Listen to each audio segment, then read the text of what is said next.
চলছে ঘাট মেরামতের কাজ। বাঁশ আর পেরেক ব্যবহারে মেরামতের কাজ করছেন বিআইডব্লিউটিএ। দৌলতদিয়ার ৪ নম্বর ঘাটটি ভাঙনে পুরোপুরি অকেজো হয়ে পড়ে কয়েকদিন আগেই।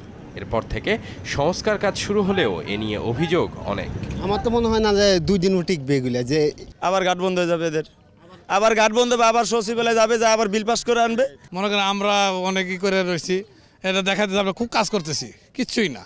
তবে কর্তৃপক্ষ বলছেন যথাযথ সংস্কারই হচ্ছে। জানান মঙ্গলবার থেকে ঘাটটি কার্যকর হবে।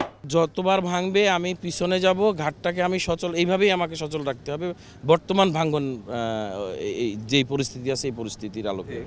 দৌলতদিয়া অংশে মোট 4টি ফেরিঘাটের মধ্যে চালু রয়েছে মাত্র একটি, সেটিও ব্যবহার হচ্ছে শুধু ছোট যান চলাচলের জন্য। বড় যানবাহন না চলায় অনেকটা যোগাযোগ বিচ্ছিন্ন পাটুরিয়া দৌলতদিয়া ফেরি রুট। তবে গুরুত্বপূর্ণ ঘাটটি এখনই সংস্কারের উদ্যোগ না নিলে সেটিও অকার্যকর হওয়ার আশঙ্কা এলাকাবাসীর। 4টা ঘাট ছিল, এখন 3টাই বন্ধ আছে, একটা চলতেছে কোনো রকম। এখনই সংস্কার করার, এখন না করলে তো আর একদম ভেঙে একদম দেবে যাবে। ভেঙে ঠেঙে যাইতেছে, সরকারে কোনো পদক্ষেপ নেয় না। তবে 3 নম্বর ঘাটটি এখনই সংস্কারের উদ্যোগ নেই বিআইডব্লিউটিএ কর্তৃপক্ষের।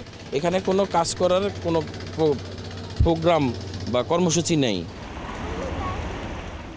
4 নম্বর ঘাটের মতো সংস্কার কাজ চলছে 1 ও 2 নম্বর ঘাটেও। তবে এই সংস্কার কাজ নিয়ে আছে বিস্তর অভিযোগ। প্রশ্ন আছে এটির স্থায়িত্ব নিয়েও।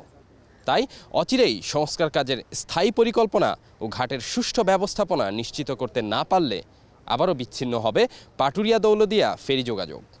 আতিক বিন মান্নান, যমুনা নিউজ, রাজবাড়ী।